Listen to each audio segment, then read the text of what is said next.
Our guest this morning is from Star Homes of Greece, Steve Russi. Good morning. Good to see you. Yeah, happy Memorial Day. Certainly do the right thing if you're driving this weekend. I don't know if we have to keep telling you to just, be careful and don't, let someone else do the driving if you're enjoying the holiday, as most of us will, because, the police are out there looking for you. Just want you to be careful on this weekend. We want you to be able to be here next week with us as well. A couple of things I brought up before the break, Steve. One is the state of the housing market. I'll get to that in just a second, but I got to get to the bottom of this subject we talked about at the beginning of the show. Painting my son's room. The paint smell just won't seem to go away. Spreading all over the house now. And I can live with it around the house, but I'm thinking of my poor kid who's got to sleep in there. He's coming home on Monday. And Pat came up with the idea of the... Not to worry because he's already got his master's. Well, that oh, no. The ionized... the air cleaner. Yeah, the air cleaner. Yeah. And we talked something about maybe the type of paint. Could that... Yes. What you read here? It's probably the type of paint you're using. I painted my bathroom just last weekend, and I used a Behr brand paint, and there was no smell whatsoever. So it's probably just a brand paint you're using. And the only way to probably get rid of it is to put a room freshener in. Like that. Deodorizer, something like that. Even candles. Light a few candles. Well, I was thinking about that. Maybe run over to Yankee Candle and grabbing one. Candles. It's a good idea. Give that a try. Okay. I got to do something because he's, like I say, he's coming home. You always put lemon and water, put in there too. Lemonade. Yeah, like a lemon. Just a lemon juice. Never heard of that That one. takes the smell out of the air. Try it. We'll try it. Someone just handed me a note. Febreze does the job. That's a mask though. That's not a clear. Those note people they're not good. The producers aren't good. No. They're producers for a reason. Keep them off mic. Yeah, that stuff is a mask. It's not really it doesn't do anything but cover it up. Here comes another note from another producer. Oh boy. Steve, what's the state of the home building biz here in Rochester, New York, right now? Well, it's kind of always steady in Rochester. You don't have a big increase when they're going crazy, and you don't really have a big decline when things are going bad. It's kind of steady in Rochester, and the mortgage rates are phenomenal right now. Yeah. I think most of the people are just worried about their jobs. You can get years ago, the mortgage rates in late 70s, early 80s were 15, 17%. Yeah, remember those days. And people were buying them. Yeah. And now you look at a house now, you're getting 4.5%, 4.25% mortgage rates. You can borrow $100,000 now probably for about $500 a month for a mortgage. So you can get a great deal on a house. You get a $150,000 mortgage, it's only going to cost you $600-700 a month for a mortgage, which isn't bad at all.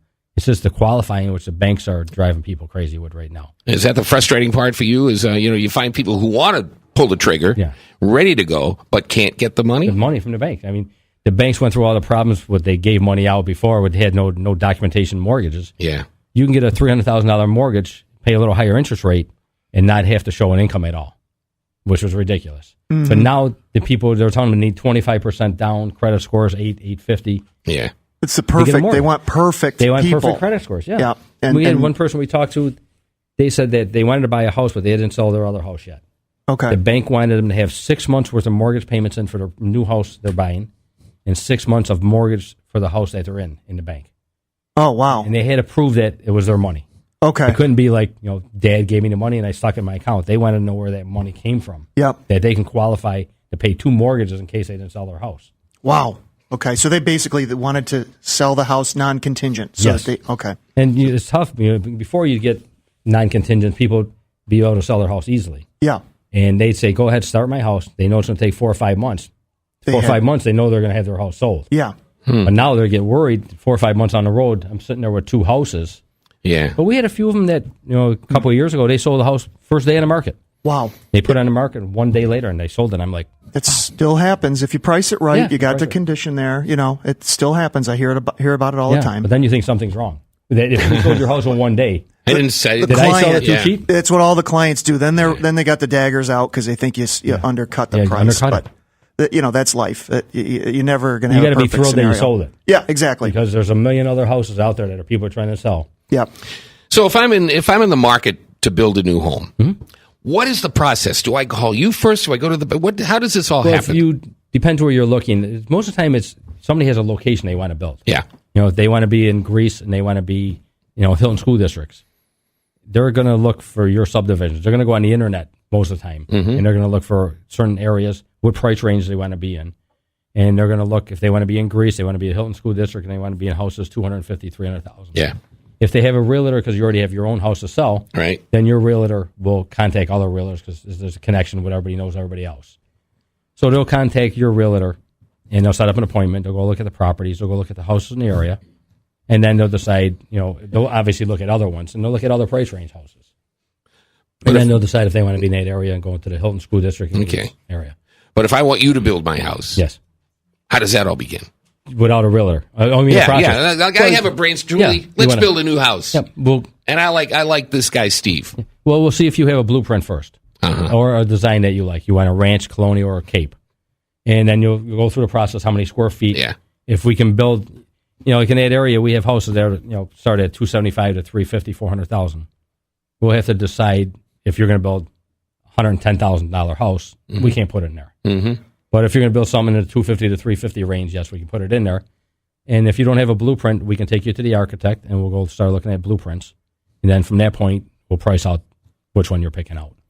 Do you do off-site build? So do you just like to build in your... No, we'll build off-sites. Yeah. Whatever area we've built.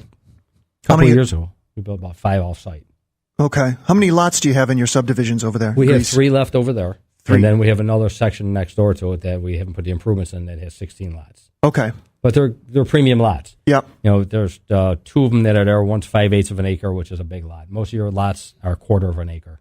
Okay. One's 5/8 to 3/4, probably 360, 370 foot deep, with a creek running behind it, all treed. Oh, nice. And okay. then there's another one that's 1 acre that we're still sitting on, all treed and creek. A little bit of a pie. The end of the lot line is like 250 from left to right in the backyard, running through the creek. Oh, nice. Which is, it's all treed, and behind the trees before the creek, it's probably about 80 foot with all grass in it. So you can actually have like a soccer field or a playground for the kids area. Okay. And the lot's probably about 500 foot deep. Oh, that's a big lot. Yeah, it's a big lot. That's nice. Yeah, you can put your house in there, put a built-in swimming pool, and have about another 60 feet to the trees. And then from the trees, you have about another 80 feet to the creek. Okay. Which is a Smith Creek run through it. Which are gorgeous lots, or premium lots. So they're really nice looking lots, and you just have to find the right buyer. Yep. So we probably a few years ago, we put probably about 5 off sites, mostly in the Greece and Hilton area. Okay. But it's all the price range. The ones we put on the other off sites were smaller houses. They were 1,500 square foot Cape Cods. Mm-hmm. And it's funny because you even get baby boomers want that, and it's kind of strange that they would want the master bedroom downstairs and the 2 kids' bedrooms upstairs when they have little kids. Oh, okay. That's most people want to be on when they have little kids. They want to be with them in case they're sick and everything else on the second floor. Right. But you're getting mostly the second generation people are looking for capes and ranches. Mm-hmm. They got their master downstairs. They got the teenagers. They can stick them upstairs. When the kids go to school and college, you just close the 2 doors upstairs off, close the heat runs off, and they can live basically in a ranch. Oh, yeah, that makes sense. But because your ranches are so much more expensive to build, they would rather have a cape. Mm-hmm. The Colonial is the cheapest house to build. And it's funny because you get the same thing with homeowners. But a ranch is the smallest house. Why is it the most expensive? Right. Well, you're going, if you're going 1,000 square foot ranch and a 2,000 square foot Colonial. But if you're going a 2,000 square foot ranch and a 2,000 square foot Colonial, there's a big difference in price. Yep. You probably can talk, if you're talking a 2,000 square foot house, you're probably talking $50,000, $60,000, $70,000 difference. Right. Just in the 2 houses. All right, if I want to get in touch with you at Star Homes, what's the best way to do it? You call the realtor. Not Nagel Realtor, Jen Hess. Okay. Call her up, and she'll bring you down. And if you have a realtor, she'll contact you with the other realtor, and then from there we'll meet with you, and we'll go over your blueprints and wherever area you want to live in. I like your style. I like it. Oh, well, that's a key decision there. I like your style. Thank you. I don't think you can go wrong if you get in touch with Steve at Star Homes of Greece, and if you want to take a look at his some of his work, Raspberry Patch Drive. What's that near? It's right off of North Greece Road. Okay. It's right off of North Greece, just near Peck Road and Lada. Cool. It's just before Peck. Thanks for joining us today. Okay, thank you very much. Yeah, we'll have you back sometime. Yes, enjoy to come back. Happy Memorial Day. Hey, thank you. You too. We'll be back in just a couple of seconds. We'll wrap it up on Property Source Radio on this Memorial Day weekend. Sports Radio 950 ESPN.